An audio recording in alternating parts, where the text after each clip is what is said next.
प्यारे बच्चों नमस्कार। कैसे हैं आप सभी। उम्मीद है कि आप लोग बहुत अच्छे होंगे, स्वस्थ होंगे और आपकी पढ़ाई भी बहुत ही अच्छी चल रही होगी।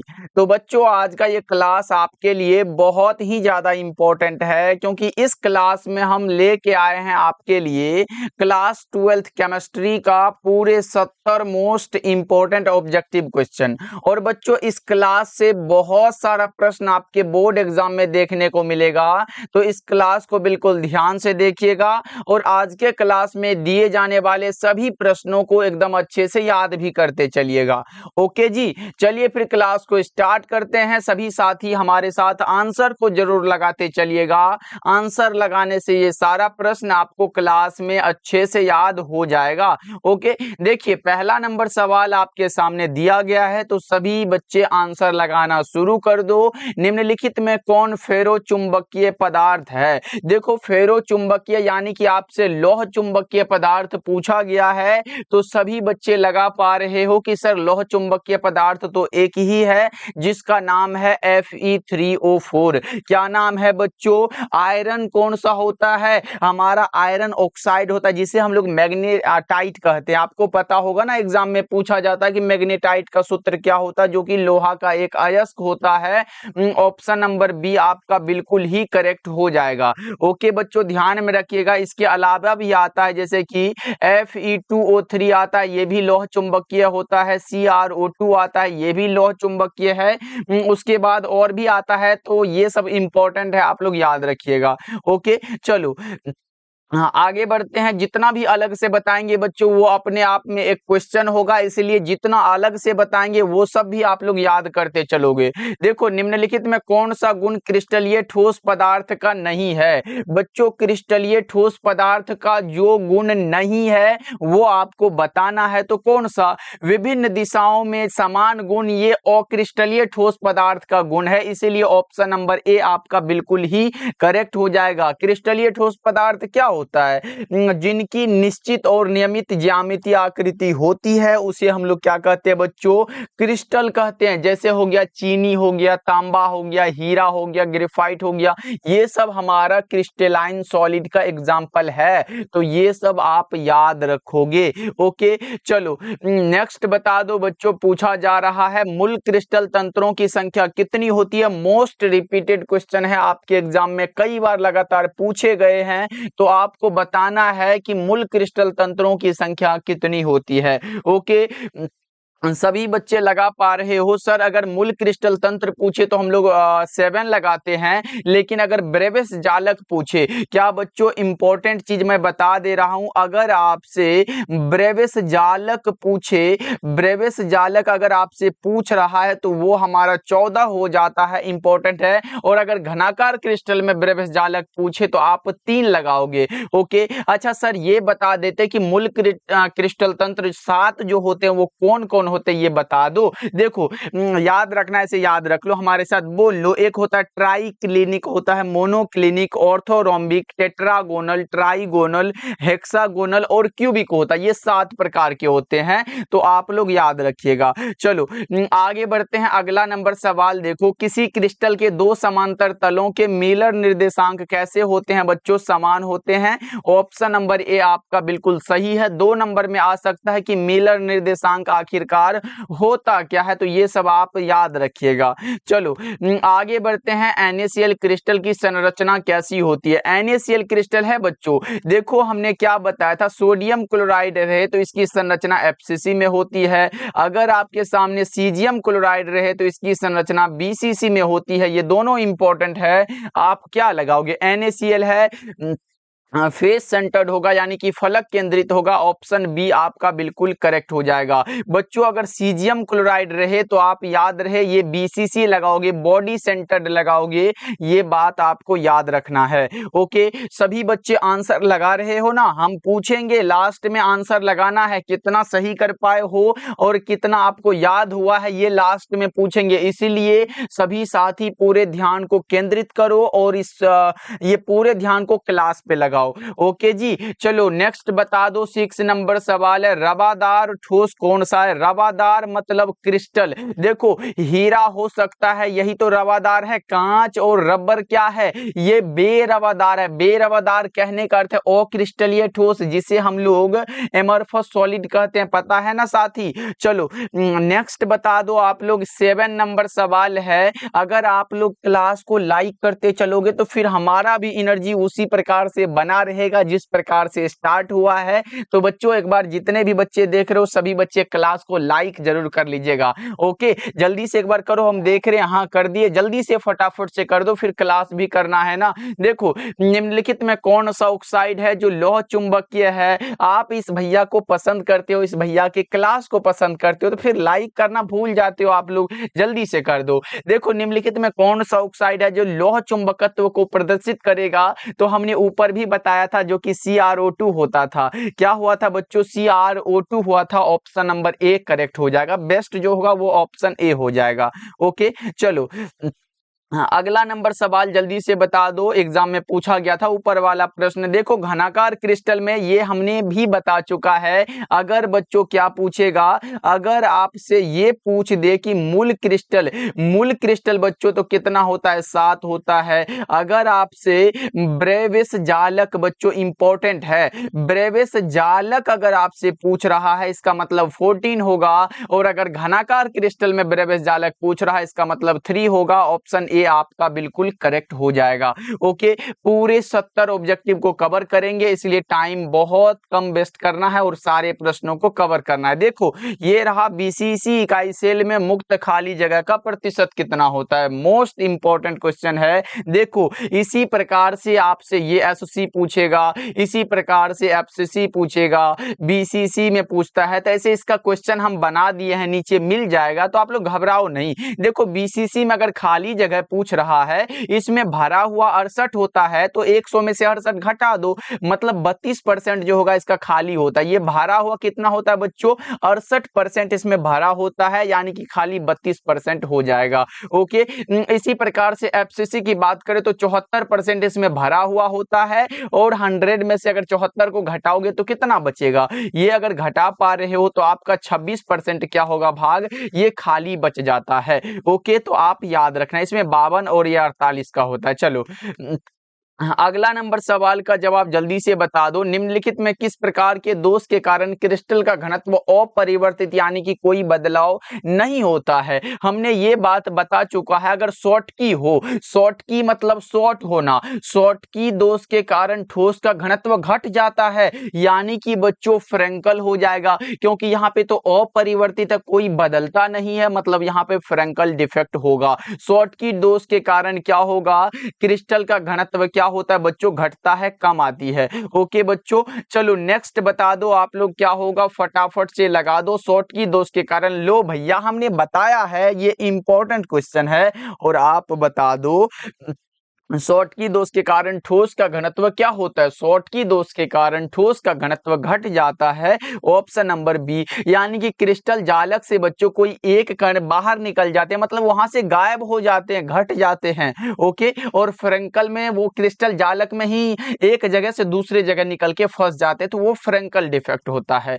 चलो बताओ C6H6 यानी कि ये बेंजीन पूछा गया, कैसा पदार्थ है? इंपॉर्टेंट है, जल्दी से लगा लो, कैसा पदार्थ है? प्रति चुंबकीय हो जाएगा। अच्छा बच्चों ये बताओ O2 कैसा पदार्थ है? बताओ तो। अच्छा O3 कैसा पदार्थ है? ये दोनों बता दो। देखो O2 को हम लोग ऑक्सीजन कहते हैं और O3 को हम लोग क्या कहते हैं? ओजोन कहते हैं। O2 हमारा क्या होता है आपको पता है ना? O2 हमारा अणुचुंबकीय होता है। O2 क्या होता है? अणुचुंबकीय होता है। और O3 क्या होता है? O3 हमारा हो जाता है प्रति चुंबकीय। कैसा बच्चा? पार्टी प्रति चुंबकीय होता है, आपको याद रखना है, दोनों के दोनों इंपॉर्टेंट है। ओके चलो नेक्स्ट बता दो आप लोग, क्या होगा 13 नंबर सवाल। निम्नलिखित में कौन रवाहीन ठोस है? देखो किस प्रकार प्रश्न पूछता है, रवाहीन कहेगा मतलब ये अक्रिस्टल रवाहीन। देखो हीन मतलब रवा नहीं है, और रवाहीन पूछे तो आप लगाओगे क्वार्ट्ज ग्लास, जिसे हम लोग SiO2 के रूप में लिख देते हैं। ये बात आप याद रखना। ओके क्रिस्टल और अक्रिस्टल में गलत नहीं करना है बच्चों, नहीं तो क्या होगा, गलत हो जाएगा, नंबर कट जाएगा ना। इसलिए समझो ना, यहाँ पे देखो एफसीसी जालक में कितने परमाणु होते हैं। देखो एफसीसी पूछा गया है, एफसीसी में अगर कोऑर्डिनेशन नंबर पूछे तो 12 होता है, जबकि एटॉमिक नंबर बच्चों, एटॉमिक नंबर अगर आपसे पूछा जा रहा है तो इसमें 4 होता है एफसीसी में। कौन सा हो जाएगा, ऑप्शन नंबर डी आपका बिल्कुल करेक्ट हो जाएगा। इसी प्रकार से बीसीसी में भी पूछता है तो आप लोग याद रखिएगा, इसमें एटॉमिक नंबर 2 होता है, कोऑर्डिनेशन नंबर 8 होता है। ओके चलो, अगला नंबर सवाल का जवाब बता दो। समपराशरी विलयन बराबर होते हैं किसके, समपराशरी विलयन बराबर होते हैं मोलर सांद्रण के। ऑप्शन नंबर डी आपका बिल्कुल सही हो जाएगा। चलो 16 बताओ जल्दी से, ये राउल्ट के नियम वाला है तो आप बता पाओगे, जल्दी से बताओ 16 नंबर सवाल का जवाब क्या हो जाएगा। ऑप्शन नंबर सी लगा रहे हो, CHCl3 तथा हमारा C2H5OH होता है। ओके तो याद रखना, ये इसका एग्जाम्पल है, धनात्मक विचलन दर्शाने वाला है। ऑप्शन नंबर सी आपका बिल्कुल करेक्ट हो जाएगा। इसका नाम क्या है बच्चों बताओ तो, इसका नाम क्लोरोफॉर्म होता है। और ये बताओगे क्या, तो ये आप लोग बता दो। C2H5OH का इतना आसान वाला बात पूछ रहे हो सर। देखो विलयन के सांद्रण को व्यक्त करने का कौन सा तापक्रम पर निर्भर नहीं करता है। अगर हम बताए कि ये प्रश्न हर एक बार एग्जाम में आता है तो क्या आप मानोगे, नहीं सर मान तो सकते हैं लेकिन नहीं आएगा तो। लेकिन सबसे इंपॉर्टेंट क्वेश्चन है, आ सकता है बच्चों, याद करो। विलयन के सांद्रण को व्यक्त करने का कौन सा तापक्रम पर निर्भर नहीं करता है, मोललता। मोललता प्रति केजी विलायक में घुले हुए विलय के मोलों की संख्या को मोललता कहते हैं बच्चों। मोलरता क्या होता है सर, मोल प्रति लीटर, यानी कि प्रति लीटर विलयन में घुले हुए, तो ये लीटर वाला बात आए तो मोलरता होगा, अभी तो मोललता करेक्ट हो जाएगा। अगर तापक्रम पर निर्भर करने वाला बोलेगा तो वो मोलरता आप लगा के चलते हो। ओके बच्चों चलो नेक्स्ट बता दो क्या होगा, निम्नलिखित में किसका क्वथनांक सबसे अधिक होगा। क्वथनांक पूछा गया है, बताओ जल्दी से। क्वथनांक जल में 1% NaCl का होता है, क्योंकि इसमें 2 होते हैं। कौन सा बच्चों, इसमें 2, हमारा वांट ऑफ फैक्टर का मान 2 होता है और इसका तो कोई एक होता है, तो इसलिए इसमें सबसे अधिक होगा। चलो अगला बता दो, ये रहा थोड़ा सा छोटा सा न्यूमेरिकल टाइप का क्वेश्चन है, आप बता पाओगे। देखो यदि 18 ग्राम ग्लूकोज को 1000 ग्राम घोलक में घुलाया जाता है तो उस घोल को क्या कहेंगे हम लोग। तो आप इसके लिए एक फॉर्मूला W/M वाला फॉर्मूला पढ़े हो ना, गुना में 1000 बट्टा में भी होता है, इससे आप निकाल पाओगे। 1000 ऊपर दिया गया, इसका आयतन भी हमारा पास 1000 दिया गया है, 18 ये दिया गया है, तो देखो आप लिखोगे W हमारे पास 18 दिया गया है और M क्या है सर, ग्लूकोज का मोलर द्रव्यमान निकालना पड़ेगा आपको, तो कितना होता है, तो आप ये निकाल लेना 180 होता है ग्लूकोज का मोलर द्रव्यमान। और 1000 यहाँ पे है तो गुना में 1000 आप लिखोगे और उसके बाद भी है तो आयतन हमारा 1000 ग्राम दिया गया है, 1000 ग्राम दिया गया बच्चों। अब इसको काट कूट लो ना, ये कट दो, ये हमारा 18 दहिन के 180 हो गया, यानी कि 1/10 हुआ बराबर 0.1 होगा। देखो 0.1 मोलल आपका सही हो जाएगा। ओके समझ में आ रहा है ना साथी।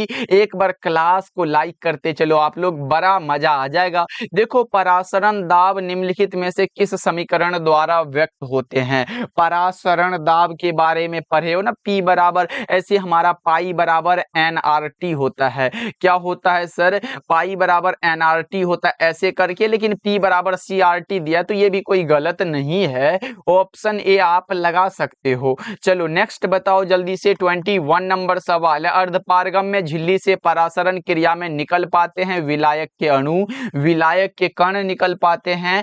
ऑप्शन बी आपका सही हो जाएगा। फटाफट से सभी बच्चे आंसर लगाते चलो, थोड़ा सा स्पीड चलना पड़ेगा क्योंकि 70 ऑब्जेक्टिव है ना हमारे पास। चलो अगला बताओ। अब नेक्स्ट क्लास में सिर्फ 35 ऑब्जेक्टिव लाएंगे, लेकिन समझा के पढ़ाएंगे, पूरा का पूरा वो आपका समझ में आना चाहिए ऐसा क्लास होगा, इसलिए साथ ही सब्सक्राइब करके जुड़ जाओ। अभी से लेके एग्जाम तक में ऑब्जेक्टिव कोई भी सब्जेक्ट हो नहीं छूटने वाला है। देखो CaNO3 का होल टू इसमें 1/2 गुणांक पूछा गया, 2 यहाँ पे दिया गया है और Ca हमारा 1 होता है, यानी कि इसमें 2 1 3 हो जाएगा। ऑप्शन सी आपका बिल्कुल करेक्ट हो जाएगा। चलो नेक्स्ट बता दो, मानव रक्त का पीएच, पोटेंशियल ऑफ हाइड्रोजन किसका, मानव रक्त का पूछा गया 7.4 होता है। मानव रक्त का अगर 7.4 इसका ये पीएच हुआ तो बच्चों ये कैसा है, ये आप बताओगे क्या? क्या वो अम्लीय है, क्षारीय है या फिर उदासीन है? ये आप हमें कमेंट करके बता दो फिर। चलो नेक्स्ट बताओ, अगला नंबर सवाल 24 नंबर सवाल है, परमाणु द्रव्यमान बराबर क्या होता है? परमाणु द्रव्यमान बच्चों एटॉमिक नंबर पूछा गया है, तो ये भी आप गलत नहीं करोगे, जल्दी से बता दो। हाँ, आप लोगों ने पढ़ा ना सर, परमाणु द्रव्यमान A बराबर क्या होगा, Z प्लस में N होता है, क्या यही पढ़े हो क्या? बताओ जल्दी से। किसी परमाणु के नाभिक में उपस्थित प्रोटॉन और न्यूट्रॉन की संख्या को द्रव्यमान संख्या कहते हैं, प्रोटॉन और न्यूट्रॉन। तो प्रोटॉन और न्यूट्रॉन बताओ कौन सा होगा, Z प्लस N। देखो परमाणु में इलेक्ट्रॉन की संख्या नहीं होगा, परमाणु के इलेक्ट्रॉन और प्रोटॉन की संख्या के योगफल के परमाणु में न्यूट्रॉन और प्रोटॉन की संख्या बताओ जल्दी से। अब गलत नहीं करोगे सर, ये वाला बात सही है, क्योंकि इलेक्ट्रॉन कहां से आ गया, इसमें इलेक्ट्रॉन नहीं दिख रहा है, हमारा करेक्ट आंसर सी हो जाएगा। चलो नेक्स्ट बता दो, 25 नंबर सवाल है, राउल्ट का नियम कौन सा होगा? राउल्ट का नियम जो सभी तापों एवं सांद्रणों पर पूर्णतः राउल्ट का नियम का पालन करता है, उसे हम लोग क्या कहते हैं बच्चों बताओ तो? आदर्श विलयन कहते हैं। इसी में इसका नियम बता दो। देखो एक होता है हेनरी का नियम, जो कि P बराबर कौन सा KHX होता है, P बराबर KHX होता है, ये हेनरी का नियम है, लेकिन हमसे राउल्ट का पूछा गया तो P बराबर P0X होता है, ये राउल्ट का नियम है। तो ऑप्शन ए आप लगाओगे। बहुत सारे गेस्ट पेपर में आपका गलत आंसर दिया गया, तो ये चीज आप याद रखोगे। परासरणी दाब बढ़ता है, जब तापक्रम को बढ़ाएंगे तो परासरणी दाब भी बढ़ेगा, घटाएंगे घटेगा, ये भी आपको याद रखना है। चलो बताओ, किसी ठोस विलय की वह अधिकतम मात्रा जिसे किसी विलायक की विशिष्ट मात्रा में घोला जा सकता है, वह निर्भर नहीं करता है किस पर? जल्दी से बताओ। 27 नंबर सवाल का जवाब, ये दाब पर निर्भर नहीं करता। देखो यहाँ है, किसी ठोस विलय की वह अधिकतम मात्रा जिसे किसी विलायक की विशिष्ट मात्रा में घोला जा सकता है, वह दाब पर निर्भर नहीं करता है। ओके चलो अगला बता दो, 28 नंबर सवाल है, विलयन का अनुसंख्यक गुणधर्म। देखो हमने ये कई बार बता चुका है, क्या हमारे बात ध्यान से सुनो बच्चों।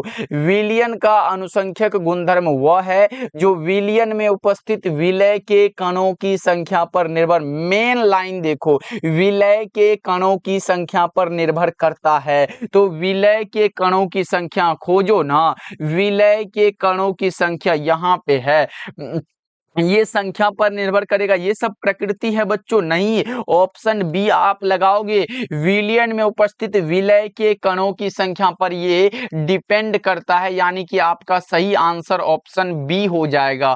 चलो बताओ, अनुसंख्यक गुणधर्म होते हैं, अनुसंख्यक गुणधर्म देखो 4 प्रकार के होते हैं। कौन कौन सा बच्चों? क्वथनांक का उन्नयन, हिमांक का अवनमन, प्रासरणी दाब और वाष्प दाब का आपेक्षिक अवनमन, 4 प्रकार के हुए ना।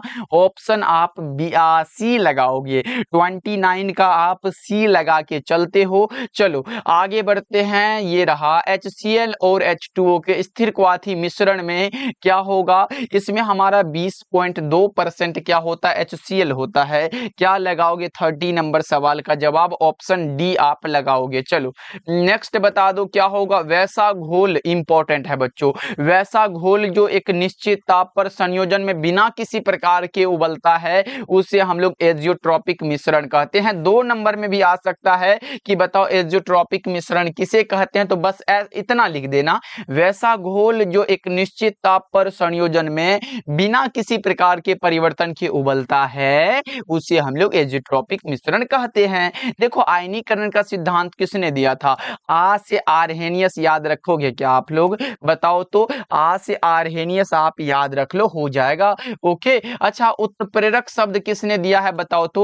उत्प्रेरक बच्चों ये किसने दिया है, आप कमेंट करोगे क्या, एक बार बताओ जल्दी से। वर्जिलियस साहब ने दिया है क्या, जल्दी से एक बार कमेंट कर दो। चलो नेक्स्ट बता दो, 33 नंबर सवाल है, किसी सेल अभिक्रिया की साम्यावस्था पर सेल का विद्युत वाहक बल कैसा होता है, जल्दी से बता दो कैसा होगा।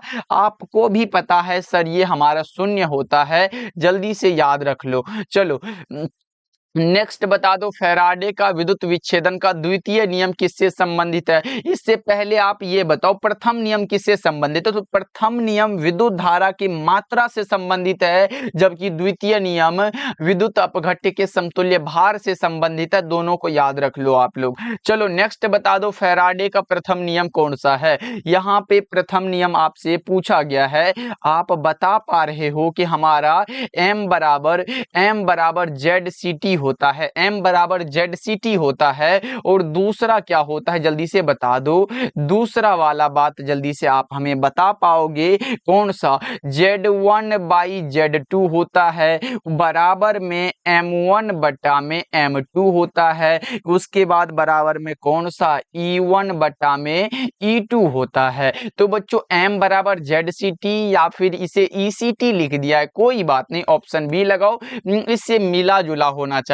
उसके बाद दूसरा नियम Z1 by Z2, M1 by M2 और E1 बाई E2 होता है। ओके चलो नेक्स्ट बता दो, 36 नंबर सवाल है, निम्नलिखित में कौन द्वितीयक सेल है। सारा इंपॉर्टेंट क्वेश्चन आपको, फिजिकल केमिस्ट्री खत्म हो जाएगा इसी क्लास में, सभी इंपॉर्टेंट क्वेश्चन को कवर कर लिया हमने। देखो सेल का ये हमारा लेड स्टोरेज बैटरी है द्वितीयक सेल, तो आप याद रखोगे। चलो नेक्स्ट बता दो क्या होगा, 37 नंबर सवाल है, विशिष्ट प्रतिरोध की क्या इकाई है। विशिष्ट प्रतिरोध बच्चा पार्टी आसान है, रो बराबर आर ए बटा में एल, इससे नहीं निकाल पाओगे। आर क्या है, प्रतिरोध है, और इसका मात्रक ओम होता है। एरिया का क्या होगा, मीटर स्क्वायर होगा। लंबाई का क्या होगा, मीटर होगा। 1 मीटर से 1 मीटर गया तारों के शहर में, तो बचा कौन सा, ओम गुना में मीटर बचा, ओम मीटर बचा। तो आप लगाओगे कौन सा, यहाँ पे सेंटीमीटर की जगह सेंटीमीटर यहाँ पे ये लिया है, तो आप भी ले सकते हो करेक्ट आंसर सी।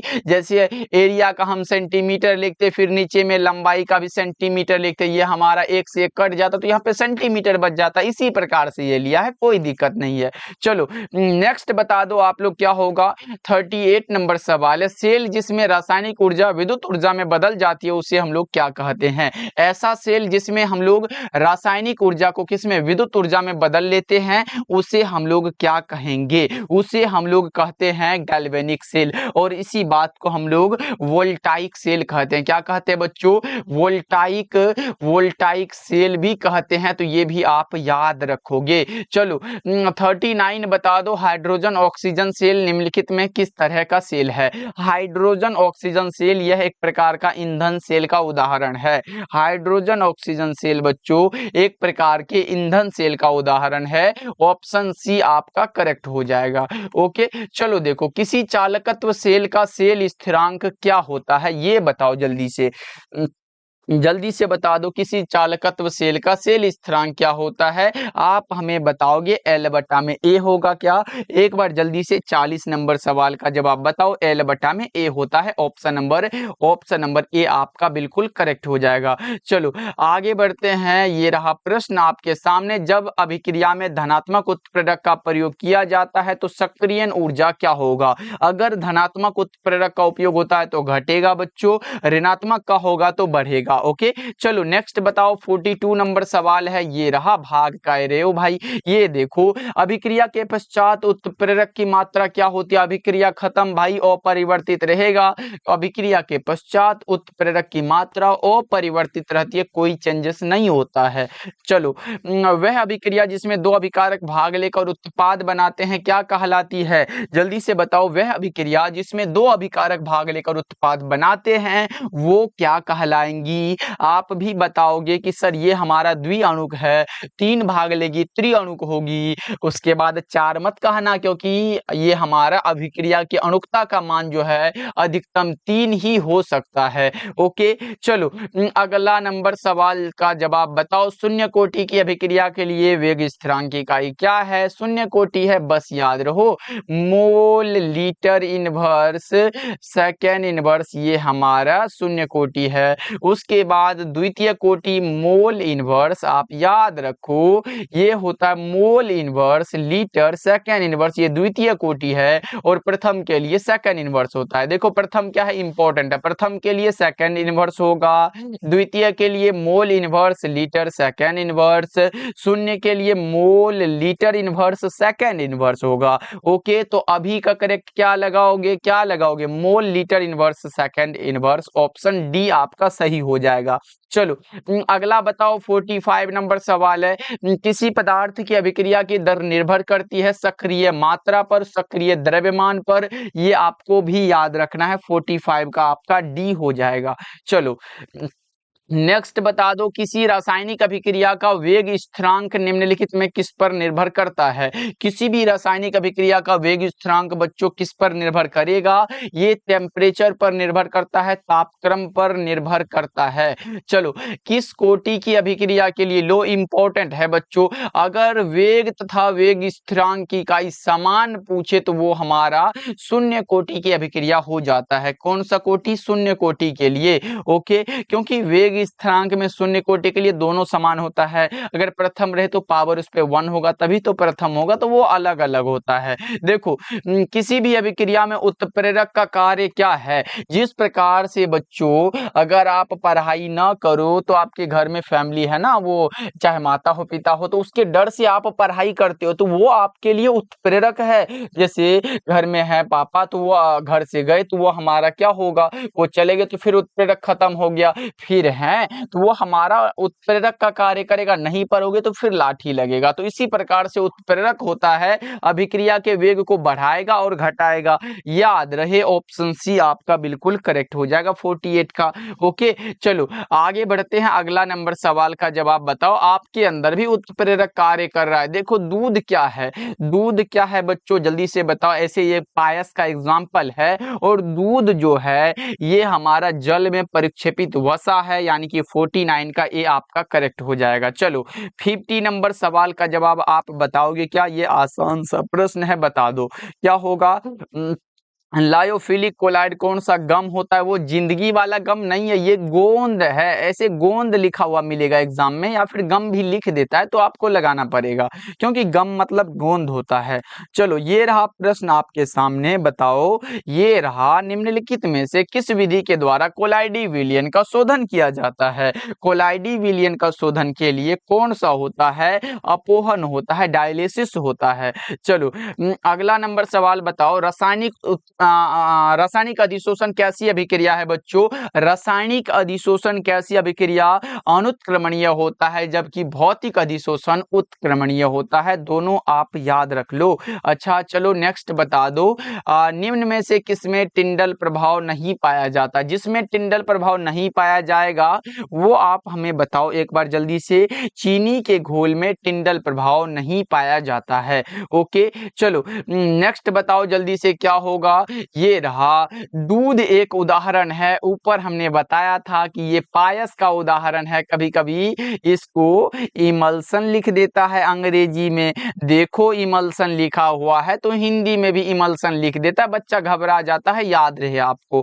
चलो ये बताओ, विलायक से नहीं, एक होता है द्रव से नहीं कोलाइड, दूसरा होता है द्रव विरागी कोलाइड। 55 नंबर सवाल का जवाब आप बता पा रहे हो, लायोफिलिक होगा।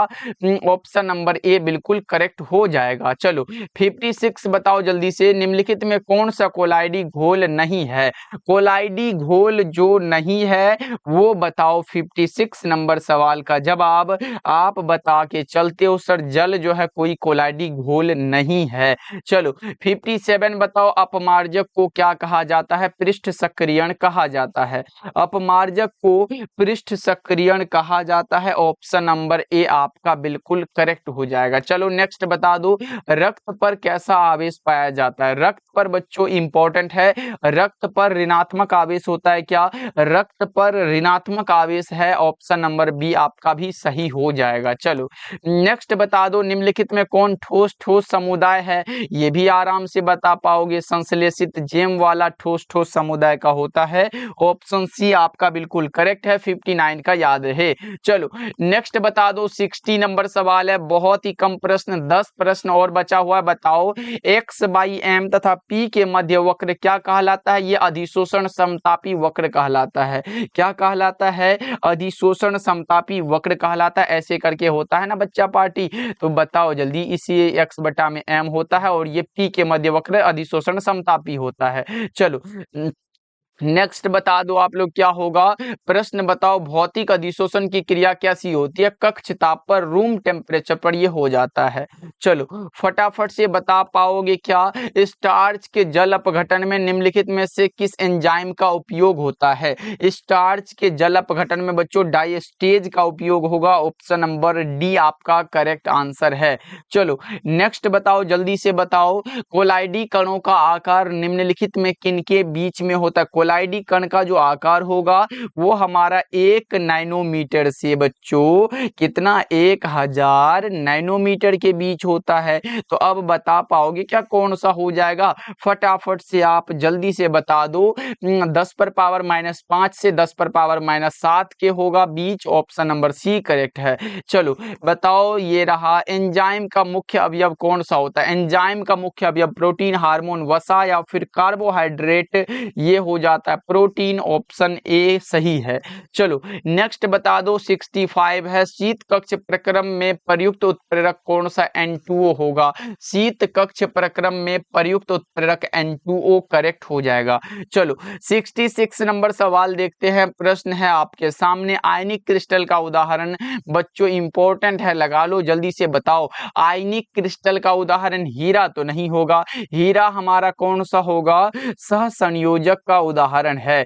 हीरा सहसंयोजक क्रिस्टल है, ग्रेफाइट भी सहसंयोजक है, सोडियम क्लोराइड हाँ ये आयनिक होगा क्योंकि Na और Cl, Na plus Cl minus, यानी कि ये वाला बात आपका सही होगा, ऑप्शन सी करेक्ट हो जाएगा। चलो नेक्स्ट बता दो, द्रव से नहीं कोलाइड की स्थायित्व का प्रमुख कारण ये चार्ज होता है। कैसा होता है बच्चों? चार्ज है, सही आंसर बी हो जाएगा। चलो नेक्स्ट बताओ जल्दी से, उत्प्रेरक की व्याख्या देखो, हमने ऊपर बताया था उत्प्रेरक की व्याख्या सबसे पहले करने वाला वैज्ञानिक जो था वर्जीलियस था। कौन था बच्चों? वर्जीलियस था, ऑप्शन डी आपका करेक्ट हो जाएगा। चलो देखो P2O5 अच्छा है, एक क्या है? P2O5 फास्फोरस पेंटोक्साइड, यह क्या है? ये एक प्रकार का अवशोषक है। ओके चलो अगला नंबर सवाल और आज के क्लास का लास्ट सवाल है, साबुन ग्रीस को किसके द्वारा निकालता है? इमल्सीकरण के द्वारा ये निकालता है। साबुन ग्रीस को इमल्सीकरण के द्वारा निकालता है, ऑप्शन बी आपका करेक्ट हो जाएगा। चलो बच्चा पार्टी, एक बार क्लास को जल्दी से लाइक करो फटाफट से, और ये क्लास कैसा लगा ये आप लोग कमेंट करो फटाफट से, ये कमेंट कर देना, क्योंकि ये क्लास कैसा है आपको बताना है, क्योंकि इसमें पूरा फिजिकल केमिस्ट्री आ गया है। अब हमारा ऑर्गेनिक और इनऑर्गेनिक होगा वो भी आपको करवाएंगे, फिर उसके बाद आपका जो इंपॉर्टेंट होगा वो सारा करवा देंगे बच्चों। ओके तो क्लास कैसा लगा कमेंट करना, और इन सारे प्रश्नों को याद कर लीजिएगा, क्योंकि बच्चों याद करते चलोगे ना, फिर लास्ट में अगर रिवीजन मतलब हाँ मैराथन सब लगवाएंगे तो उसमें आपका ज्यादा सही होगा, क्योंकि उसमें बुक वाला ऑब्जेक्टिव हम लास्ट टाइम बुक वाला ऑब्जेक्टिव करवाते हैं जो कि एनसीईआरटी आधारित होता है, जिससे एग्जाम में प्रश्न पूछे जाते हैं। वो वाला तभी बनेगा जब आप इसे बना पाओगे, इसीलिए सारे प्रश्नों को आप अभी से बनाते चलो और याद करते चलो, जिससे कि आगे चल के आसानी हो, फिर एग्जाम में 35 में 35 सही करना कोई बड़ी बात नहीं है बच्चों, बस हो जाएगा। और हाँ, जितने भी साथी हमारे द्वारा तैयार फिजिक्स केमिस्ट्री और बायोलॉजी का नोट्स लेना चाहते हो, जो इम्पोर्टेंट है हम सिर्फ वही देंगे, उतना में ही पढ़ के आप फिजिक्स केमिस्ट्री और बायोलॉजी से डर खत्म करोगे। तो इसका चार्ज 299 रखा गया है, कॉल कर लीजिएगा या फिर मैसेज करिएगा व्हाट्सएप पे 7070821685 नंबर पे, आपको ये मिल जाएगा। बोलिएगा कि सर हमें 299 वाला वाला नोट्स लेना है आपको ये मिल जाएगा बच्चों। ओके, तो मिलते हैं फिर अगले क्लास में। सभी साथी अपना ध्यान रखें।